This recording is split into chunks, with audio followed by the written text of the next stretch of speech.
많은 분들이 재물운이 들어오길 바라실 텐데요. 이 중에서도 물이 금전운과 연관이 깊다는 사실 알고 계셨나요?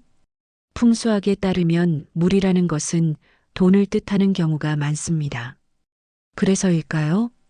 실제로 수천 집을 방문하며 컨설팅해주는 인테리어 전문가들의 말에 따르면 부잣집에는 물을 어떻게 두느냐가 매우 중요하고 그것을 신중히 둔다고 하는데요. 그만큼 물은 집안의 금전운을 위해서도 정말 중요한 역할을 하고 있다는 것인데요. 그런데 풍수에 따르면 물은 자칫 잘못 두면 금전운을 사라지게 하는 것은 물론 집안의 온갖 불운을 부르고 내 소중한 가족들의 좋은 운도 달아나게 할 수 있다고 합니다. 무엇보다도 물을 비롯한 물과 관련된 물품들은 잘못된 장소에 보관하게 되면 집안에 귀신을 불러들일 수 있어 조심해야 한다고 말하지요. 그래서 집안에 두는 물의 장소는 잘 알고 두어야 하는 것입니다. 그런데 단순히 한 가지만 아는 것으로는 부족합니다. 금전운을 높이려면 어디에 둬야 하는지 뿐만 아니라 절대 두면 안 되는 장소까지 알아야 하는데요. 잘못된 위치에 물을 두는 순간 좋은 운은 사라지고 불운이 찾아올 수도 있기 때문입니다. 오늘은 집안에 물을 두는 것이 금전적으로 어떤 의미인지, 그리고 절대 어디에 두면 안 되는지와 어디에 두는 것이 좋은지까지 전부 자세하게 전해드리겠습니다. 중요한 건 이 정보들이 함께 맞아떨어져야 효과를 볼 수 있다는 점입니다. 그러니 영상을 꼭 끝까지 시청하셔서 가정의 재물복과 금전운을 지키시길 바랍니다. 여러분의 구독과 좋아요, 알림 설정은 저에게 아주 큰 힘이 됩니다. 그럼 시작하겠습니다. 많은 부자들의 집을 들여다보면 공통적인 특징이 있습니다. 바로 집안 곳곳에 물이 흐르는 조경을 두거나 분수대나 어항 혹은 작은 유리병에 담긴 물이 있다는 것이었는데요. 심지어 물이 연상되는 그림이나 조각품을 두는 경우도 많습니다. 이런 물과 관련된 요소들은 단순한 인테리어를 넘어서 풍수적으로 금전운을 불러오는 중요한 역할을 합니다. 왜 그럴까요? 그것은 바로 물이 가진 강력한 에너지와 재물운을 끌어당기는 속성 때문입니다. 풍수학에서 물은 곧 재물을 뜻합니다. 물이 끊임없이 흐르며 순환하는 속성은 돈이 돌고 도는 원리와 닮아 있습니다. 물이 정체되면 썩듯 금전의 흐름이 막히면 어려움을 겪게 되고 반대로 깨끗한 물이 원활하게 흐르면 재물운이 좋아진다고 하는데요. 그래서 부자들은 예로부터 물을 적극적으로 활용해 왔습니다. 조선시대 왕궁과 양반가에서는 중요한 장소에 연못과 수로를 배치했고 경복궁 경회로 역시 연못 위에 세워져 나라의 번영을 기원하는 공간이었습니다. 중국에서도 황제와 권력자의 저택 앞에는 연못이나 작은 호수를 두어 부아 권력을 상징했습니다. 조선시대 명당을 찾을 때도 물길이 중요한 기준이었는데요. 한양을 수도로 정할 때 한강이 흐르는 입지를 중시한 것도 같은 원리였지요.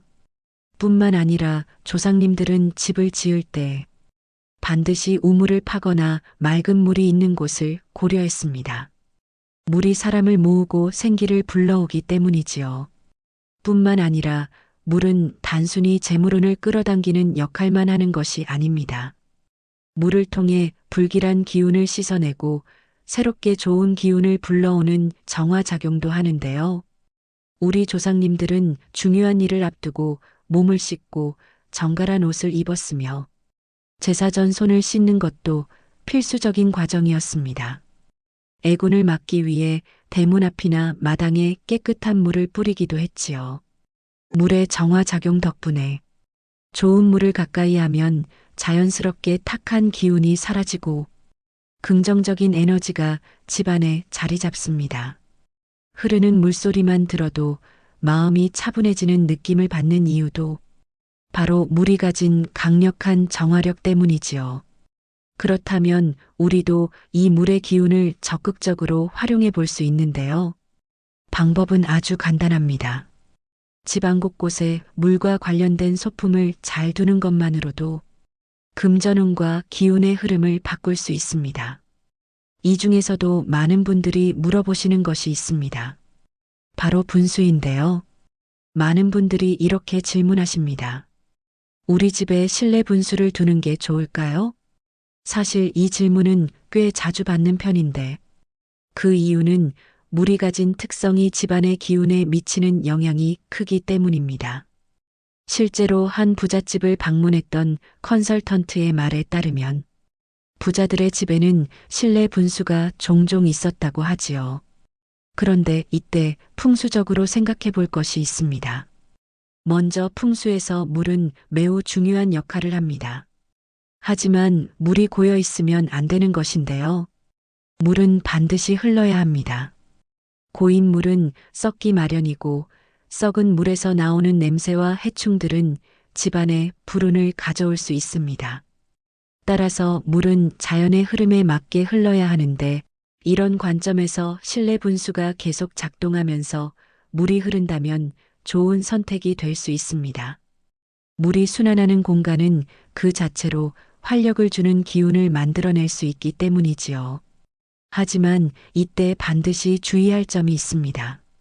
집안의 분수가 집에 비해 너무 크고 물소리가 지나치게 요란하다면 신경을 써줄 필요가 있는데요. 물소리가 너무 크면 그 공간의 기운이 깨져서 조화를 이루지 못할 수 있습니다. 실제로 어느 집에 방문하게 되었을 때 물소리가 너무 커서 집안 분위기가 오히려 혼잡해지는 느낌이 드는 경우가 있습니다. 물소리가 계속해서 귀에 거슬리니 집에 있기가 불편한 것이지요. 아무리 좋은 것도 과하면 없는 것보다 못합니다. 이것을 우리는 흔히 과유불급이라고 말하지요. 너무 지나치게 큰 물소리는 기운을 방해할 수 있기 때문에 적당히 조화롭게 만들어야 한다는 점을 꼭 기억해야 합니다. 무엇보다 풍수에서는 자연의 원리에 맞춰 공간을 구성하는 것이 중요하다고 말하는데요. 집안에 분수를 두는 것 자체는 좋은 생각일 수 있지만 그 크기와 소리의 조화를 잘 맞춰야만 긍정적인 영향을 줄 수 있는 것이지요. 즉, 실내 분수가 너무 과하지 않다면 집안에 좋은 재물운의 기운을 가져올 수 있지만 지나치면 방해가 될 수 있습니다. 만약 여러분의 집에서도 분수를 놓고 고민 중이라면 크기와 소리의 정도를 잘 확인해 보세요. 우리 집의 공간에 맞게 조화롭다면 실내 분수를 놓는 것은 매우 좋은 선택이 될 것입니다. 그리고 각자의 집이 다르기 때문에 이것은 다르게 적용을 해야 하는데요. 만약 여러분이 실내 분수를 어떻게 해야 할지 고민하고 있다면 내 집의 기운이 어떻게 흐르고 있는지를 먼저 느껴보는 것이 좋습니다. 물소리가 지나치게 크다면 그것은 좋지 않다는 신호일 수 있지요. 반면에 조화롭고 자연스럽게 흐르는 물소리가 마음에 든다면 긍정적인 기운을 불러일으킬 가능성이 큽니다. 이렇게 정보를 들었을 때 항상 여러분이 이렇게 판단을 스스로 할 수 있도록 돕게 된다면 제가 영상을 제작할 때에도 큰 보람을 느낍니다. 무엇보다 한 번 더 말씀드리지만 집안의 기운을 잘 관리하는 것이 부자가 되기 위해서는 물론이고 가정의 재물 흐름을 위해서 중요한 일이라는 걸 잊지 말아주세요. 그런가 하면 집안에 어항을 두는 분들 계실 텐데요. 거실에 어항을 놓으면 좋습니다. 어항은 재물운을 상승시킬 수 있는 좋은 풍수 소품 중 하나인데요. 특히 살아있는 물고기는 집안에 긍정적인 기운을 불어넣고 재물운을 끌어들인다고 하는데요. 그 중에서도 금붕어는 특히 좋은 기운을 준다고 해요. 금붕어는 금의 상징으로 재물의 흐름을 원활하게 하고 집안의 기운을 긍정적으로 바꿔주는 역할을 합니다. 그래서 금붕어를 키우면 재정적인 운이 상승하고 사업이나 직장에서 좋은 기회를 얻을 수 있다고 하지요. 그런데 이때 어항의 크기 역시 너무나 중요한 요소입니다. 수조가 너무 크면 집의 기운을 과도하게 흡수할 수 있기 때문인데요. 집안에 너무 큰 어항을 두면 그 공간에 에너지가 지나치게 집중되어 기운의 흐름을 막을 수 있기 때문에 적당한 크기의 어항을 유지하는 것이 좋습니다. 작은 어항은 기운을 조화롭게 순환시키는데 도움을 주지만 너무 큰 어항은 그 기운을 흡수하거나 방해할 수 있습니다. 따라서 어항을 두고 싶은 곳이 있다면 적당한 크기의 수조에 금붕어와 같은 물고기를 키우는 것이 재물운을 부르는 데에도 큰 도움이 될 수 있습니다. 금붕어와 같은 물고기가 집안에 좋은 에너지를 불어넣고 물고기의 활기찬 움직임이 재물의 흐름을 끌어당기는 효과를 주는 것이지요. 또 이 어항을 어디에 두냐도 굉장히 중요한데요. 어항은 침실이나 안방에는 절대 두지 않는 것이 좋습니다. 안방에 어항을 두지 말라는 이유는 물이 생명의 근원이라는 점에서 긍정적인 의미를 가지고 있지만 물과 너무 가까이 있으면 금전운이나 에너지 흐름에 방해가 될 수 있기 때문인데요. 특히 침실에서는 사람들이 가장 편안히 쉬고 에너지를 재충전하는 공간이지요. 그래서 물과 관련된 요소들이 지나치게 많으면 그 에너지를 방해할 수 있습니다. 특히 침대 머리맡에 어항이나 물병을 두면 잠자는 동안 우리가 느끼는 기운이 불안정해지고 이로 인해 숙면을 취하기 어려워질 수 있어요. 물이 갖는 에너지의 특성상 그것이 너무 가까이 있으면 우리 몸과 마음에 영향을 미쳐서 불편한 기운을 유발할 수 있다는 것이지요. 또한 물이 흐르는 소리는 일정 부분에서는 마음을 안정시킬 수 있지만 계속해서 흐르는 소리가 들리면 그것이 반복적인 자극으로 작용해 깊은 잠을 방해할 수 있습니다. 이렇게 되면 숙면을 취하는데 방해가 되고 내 몸과 마음이 충분히 회복되지 못하게 됩니다. 부자들 중에서는 수면을 특히나 신경을 쓰는 사람들이 많은데요. 수면을 잘 취하지 못하면 내가 돈을 벌거나 좋은 기회를 잡을 때에도 역량을 충분히 발휘하지 못하기 때문이지요. 이렇게 물과 관련된 소품 배치는 한 장소에서도 확인해 볼 수 있는데요. 바로 고급 호텔입니다. 일부 고급 호텔의 경우에는 각각의 객실에 어항을 두는 걸 피하고 물이 흐르는 분수나 다른 물과 관련된 장식을 배치하지 않는 경우가 있습니다. 이건 역시 바로 금전운과 그 공간의 에너지 흐름을 중요하게 생각했기 때문이지요. 물이 고이거나 좁은 공간에 있게 된다면 그 공간의 기운이 불안정해져서 금전운이 새어나갈 수 있습니다. 마찬가지로 어항과 같은 물이 담긴 소품은 집안 여기에 두는 것이 좋지 않은데요. 현관을 지나서 바로 일직선으로 눈에 띄는 장소는 피해야 합니다. 물과 관련된 소품은 재물을 상징하기 때문에 어떤 사람이 방문했을 때 너무 쉽게 눈에 띄는 위치에 놓는 것은 좋지 않습니다. 그래서 어항을 놓게 된다면 거실에 놓되 너무 한가운데보다는 벽 쪽이나 한쪽 구석에 배치하는 게 훨씬 무난합니다. 그리고 이때 가장 중요한 점이 있는데요. 물은 꼭 자주 교체해 주어야 합니다. 재물의 흐름에 가장 좋지 않게 느끼는 것 중 하나가 물이 탁해지는 것이지요. 만약 물을 자주 갈아주는 것이 힘들다면 차라리 어항을 두지 않는 게 나을 수 있습니다. 부잣집을 보면 이런 세심한 관리가 생활 속에서 느껴지는데요. 예를 들어 어떤 집은 어항 안의 물은 매일 갈아주고 심지어 물고기 관리에도 신경을 써서 기운을 순환시킨다고 하지요.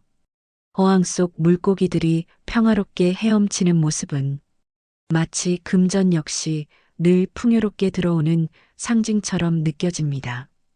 부잣집은 이런 작은 것에서부터 큰 차이를 만들어내며 이런 작은 변화들이 누적되면서 결국 우리 집안의 부의 흐름에도 긍정적인 영향을 줄 수 있습니다. 그런가 하면 물과 관련해서 꼭 주의해야 할 곳이 있는데요. 바로 화장실입니다. 금전운을 좋게 만들고 싶다면 욕실에서 물이 고이지 않도록 잘 관리하는 것이 중요합니다. 화장실은 기본적으로 물이 많은 곳이지만 여기서 물이 고이게 되고 축축하고 습한 음의 기운이 가득하면 들어오는 금전운도 사라질 수 있습니다. 욕실에서 물이 고이지 않게 잘 관리하면 운의 흐름이 원활해지고 금전운에도 긍정적인 영향을 줍니다. 고인 물을 빨리 제거하고 물을 잘 순환시키는 것만으로도 집안의 기운이 좋아질 수 있다는 것이지요. 고인 물이 안 좋은 이유를 좀 더 실질적인 사례를 들어서 설명해 볼게요. 수천억 원의 자산가의 경험에 따르면 화장실을 잘 관리하지 않아 물이 고여 있는 걸 방치했을 때 재정적으로 큰 어려움을 겪은 시절이 있었다고 하는데요. 처음엔 그저 작은 문제로 여겼지만 시간이 지나면서 점차 돈이 새거나 이상하게 의도치 않은 지출이 많아졌다고 하지요. 그런데 신기하게도 그 집에서 화장실 관리에 신경을 쓰기 시작하면서 재정적인 문제도 서서히 해결됐다고 합니다. 실제로 많은 부유한 사람들이 욕실에서 물이 고이지 않도록 매우 신경을 씁니다. 예를 들어 한 고급 아파트에서는 욕실의 배수 시스템을 철저하게 관리하고 물이 잘 빠지도록 하여 기운이 원활하게 흐를 수 있도록 하는 것이지요. 물이 고이지 않도록 관리하는 것이 집안의 기운과 금전운에 큰 영향을 준다는 것을 알기 때문입니다. 그리고 화장실에 물을 추가로 두는 것도 신경 써야 하는데요. 예를 들어 어항이나 분수대를 욕실에 두면 습기가 과해져 음의 기운이 강해질 수 있어요. 음의 기운이 지나치면 불안정한 기운과 불운을 부를 수 있고 화장실은 자연적으로도 물의 기운이 강한 곳이므로 추가적인 물을 두지 않는 것이 좋습니다. 특히 작은 화장실에 물이 많아지면 기운이 잘 순환하지 않고 정체될 가능성이 커지지요. 그러니 화장실에서는 물을 잘 관리하는 것이 중요하고 고인 물은 습해지지 않도록 제때 제거하며 불필요한 물은 두지 않는 것이 금전운을 지키는데 큰 도움이 됩니다. 어항이나 분수를 비롯하여 물이 담긴 그릇 등을 집안에 둘 때에도 꼭 물어보시는 것이 있는데요. 바로 방향입니다. 그런데 일반적으로 집의 서쪽 방향에는 물과 관련된 물품을 두지 않는 것이 좋다고 하지요. 풍수에서는 서쪽이 금의 기운이 강한 곳으로 여겨지는데요. 여기에 물이 추가되면 기운이 강해져 오히려 재물운이 약해질 수 있는 것입니다. 특히 서쪽 창가에 어항이나 분수대와 같은 물을 두면 그 기운이 불안정해져서 집안 전체의 에너지 흐름에 영향을 줄 수 있는데요. 서쪽의 금기운과 물이 만나면 그 조화가 깨져서 집안의 재물운이나 전반적인 기운에 불안정함을 주는 것이지요. 물론 이것은 앞서 말씀드린 것처럼 모든 집에 해당하는 것은 아닙니다. 만약 평소에 서쪽에 물과 관련된 물품들을 두고 있더라도 금전 흐름에 문제가 없다면 그 집의 에너지 흐름과 잘 맞아떨어지는 거라고 볼 수 있어요. 그러니까 가장 중요한 것은 내 집안의 기운과 흐름을 잘 파악하고 물건의 배치를 어떻게 하느냐에 따라 달라질 수 있다는 것입니다. 집집마다 기운이 다 다르기 때문에 풍수의 일반적인 원칙을 참고하면서도 현재 나의 집안의 흐름에 맞는 배치를 하는 게 가장 중요합니다. 그러니 서쪽에 물을 두는 것이 금전운에 문제를 일으킬 수 있다는 점을 염두에 두고 상황에 따라 적절하게 조절하는 것이 가장 좋습니다. 각 집의 에너지를 잘 살펴보고 배치하면 보다 좋은 기운을 불러올 수 있습니다. 오늘은 물을 비롯하여 물과 관련된 물품들이 재물운에 주는 영향과 이런 물품들을 절대 두면 안 되는 곳, 그리고 두어야 하는 곳, 이외에 주의할 사항을 전부 말씀드렸습니다. 어떠셨나요? 이렇게 보면 부잣집에서는 풍수적으로 관리를 할 때 물과 연관된 것을 굉장히 주의한다는 것이 이해가 되는데요. 여러분도 한번 해보셔서 금전운을 높여보시면 좋겠습니다. 영상이 도움되셨다면 주변의 소중한 분들께도 전달해 주세요. 항상 따뜻하고 소중한 말씀은 모든 분들께 좋은 영향을 줍니다. 지금까지 인생길잡이였습니다. 구독과 좋아요, 알림 설정은 항상 큰 힘이 됩니다. 감사합니다.